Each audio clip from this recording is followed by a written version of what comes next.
Hello, everybody, and welcome to the Cambridge Insider Podcast, episode number 2. Stephen van Niekerk here, all the way from New Jersey.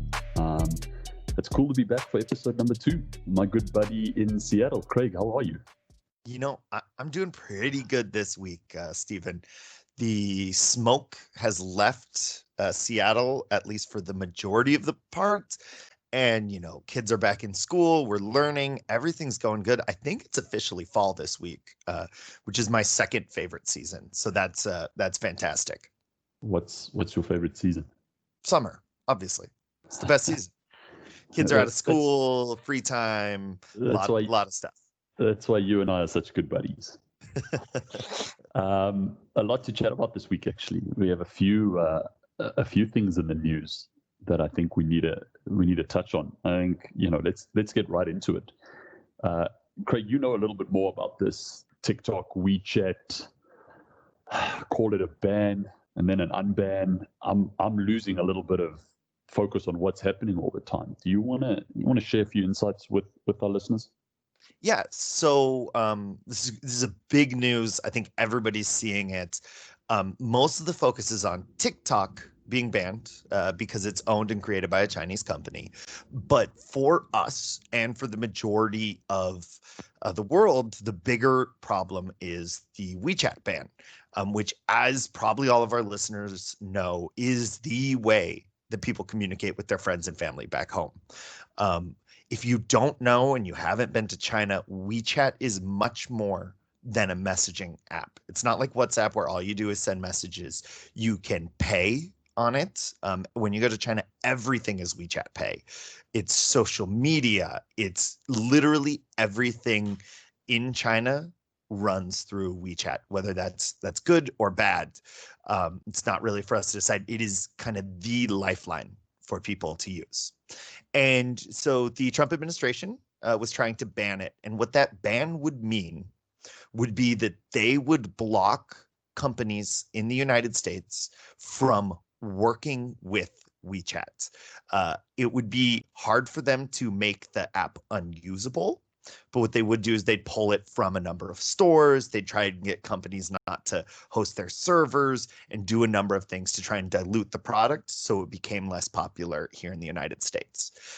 But the good news for us is that a judge found that there was insufficient evidence and that they have received a preliminary injunction on this ban. So that means the judge found, these are her words, certainly the government's overarching national security interest is significant, but on this record, while the government has established China's activities raise significant national concerns, it has put scant little evidence that its effective ban of WeChat for all US users addresses those concerns. So at the moment, there is not a WeChat ban. This will likely be appealed, but that will probably start a lengthy court battle that might last all the way past the election into late next year. All right. I mean, this has huge implications. I had, and I'm sure you did too, I had several schools reach out to me when this broke. I think it broke about last week sometime. I had several schools reach out, wanting to know from Cambridge's side what's our plan of action. For those maybe listening that don't understand how big this app is, Craig, correct me if I'm wrong. WeChat is owned by Tencent. Yeah. All right. That is correct. So if any of you ever have the privilege of traveling to China, Shenzhen, which is south in the country, right close to Hong Kong, really the sort of the tech hub of China, and this Tencent, the holding company of WeChat. I mean, to give you an idea of how big this messaging app is, to give you an idea of how big this company is, you walk past their building. It's very noticeable. It's beautiful architectural style. This is a big deal in China. And, in addition to being this massive, massive company, not the majority, but I almost want to say overwhelmingly every single one of our students, every single one of our agents, every single one of our school officials connecting with China is using this messaging app. So it is something I think to be aware of. Right now, we're at a place where we're good to go. That might not be the case in the future. Who knows? We'll certainly keep you updated on it. But perhaps, a conversation for the future is to look at some alternatives to WeChat. How do we connect? How do we take this platform, which has meant so much for this industry, and possibly have to replace it? It is something that we might have to discuss at a later stage. Yeah, and it's difficult to replace WeChat because the second most popular app, or the most popular app here in America, is probably WhatsApp. And that is blocked in China as well. So then you have to start looking at different apps if we were going to use it and have everybody choose one. Kakao Talk is the Korean messaging app that is unblocked in China. So that might be an option.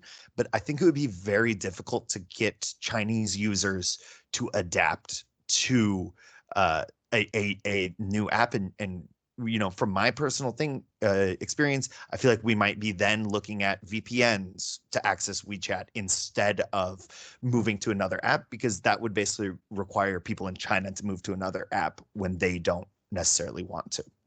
Yeah. All right. Well, we'll certainly be at the forefront of that story as it progresses. So stay tuned. If there are developments, we'll be the first to report on that, or at least one of the first to report on that. Craig sent me an interesting article actually this week, moving on, to do with mental health, which I think is such an under-emphasized thing in the international student market, in particular with students coming from Asia. And there's a lot of cultural significance around that topic, and a big cultural difference in how mental health as a whole, I think, is viewed across the world, but in particular, if we talk East-West, if we talk the United States and China. But Craig, what a cool article. Some insightful stuff, some promising things that I found encouraging, for lack of a better word. Yeah, I had it sent to me, and it's absolutely fantastic. And this is something that is on the forefront of a lot of our schools' minds. It's on my mind, personally and professionally.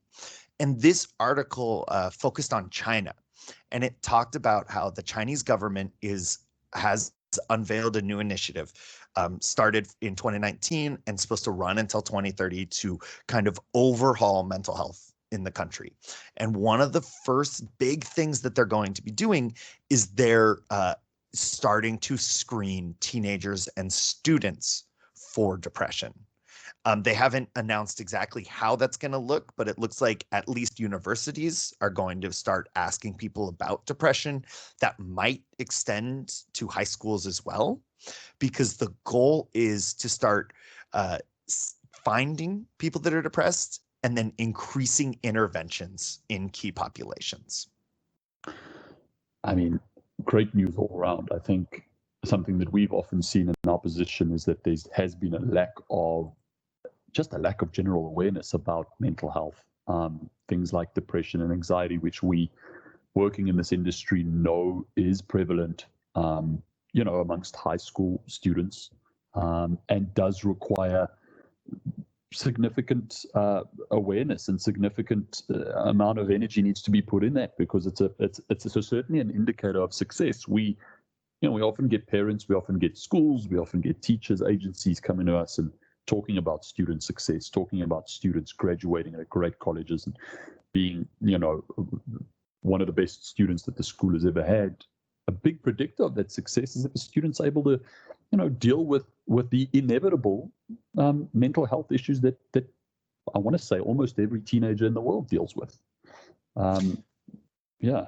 And I think that is a really important thing about this is, well, we are not in China, so our students probably won't be screened at the same rate. What it will do is it will open the door for conversations that can happen with parents, and hopefully it means mental health as a whole moves forward in China, in Asia, around the world, like the way that we're starting to see in America, especially during this tough time. I know one of my favorite journalists, Tony Reali, hosts a show on ESPN, and he has a big push about this and talking about how mental health is just health. And if we can spread that message, not only among Americans, but also among the world, I think we can see some major growth in this area where we're not having to fight tooth and nail with our parents to get help for their students that clearly need it. Yeah, good point. Well said. I think destigmatizing mental health and everything that it means is so crucial for the world, for our industry. Absolutely. I think it becomes, it's at this stage a lot easier in a place like the United States. You see a lot of the athletes talk about it. A lot of the NBA and NFL athletes of late, I've seen interviews mentioning it directly. Awesome article. I appreciate that. We'll make sure to put that link to that article in the show notes. Both that article and really any other articles that we do discuss, any news briefings that we do discuss, we'll make sure to put that in the in our show notes so that any listeners that want to reference that, want to read a little bit further, you guys are welcome to have a look at those. And just sort of closing out the show, Craig, quick fire sort of question answer for you. Yeah. Can people travel to the United States? What's happening? I feel like every week I'm reading, last week there was some article that, hey, the travel ban's lifted. Then I heard it had something to do with airplanes flying in. I'm wildly confused. Yeah. So this was a big thing where we all got our hopes up, and then of course they were dashed. So right now there is absolutely still a travel ban from Chinese nationals to coming into the United States. It has to be if you were in China within the last 14 days as a foreign national, you cannot enter the United States. So we are seeing students fly to South Korea. Is there direct flights from there? What you do is you fly to South Korea, you quarantine there for 14 days, and then you fly here.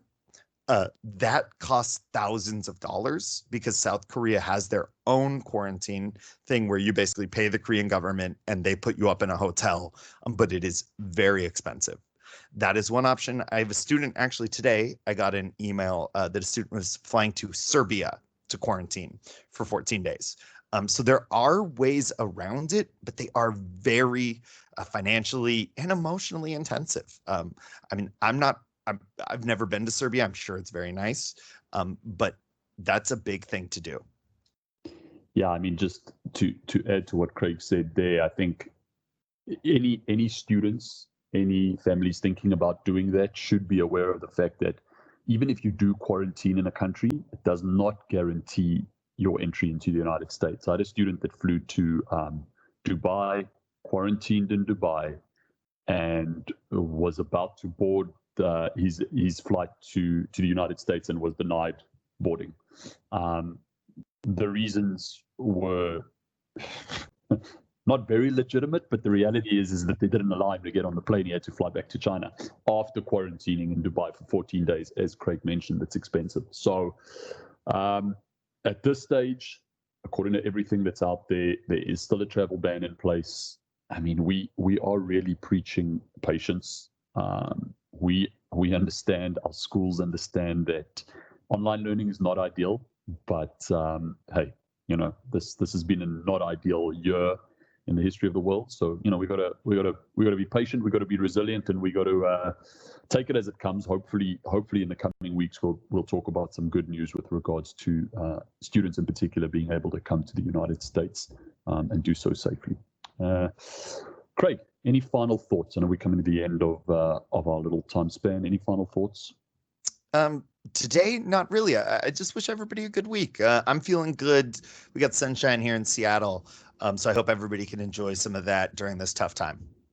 Awesome. It is definitely the start of the fall. If you're out there, treat yourself to something fall inspired. Cinnamon, sugar, donuts, coffee. Yeah, I mean, good options. I think Starbucks has had their pumpkin spice latte out for 3 months at this point. So have yourself one of those. Soon it'll change to Christmas. All right. To all the listeners, thank you very much. We'll be back with episode 3 of the Cambridge Insider podcast next week. Have a good week. Bye-bye.